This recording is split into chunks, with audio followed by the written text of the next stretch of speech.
नहंक दिन पुणी फेरुछि।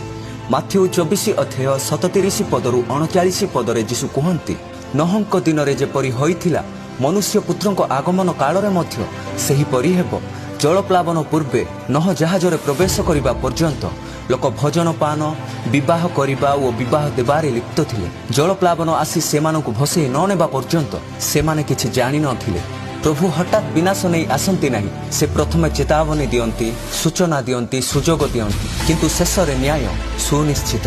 प्रभु नहंकु जणाइथिले जलप्लावन आसीबो, पृथ्वी जलमग्न हेबो, जहा आदि पुस्तक 6 अध्याय 3 पदरे देखिबाकु मिले। से 120 वर्ष पर्यंत जहाज तैयारी करू करू लोकमानंकु प्रभुंक न्याय विषय प्रचार कले, किंतु लोकमाने तांकु हसिले, तांको कथारे विश्वास कले ना।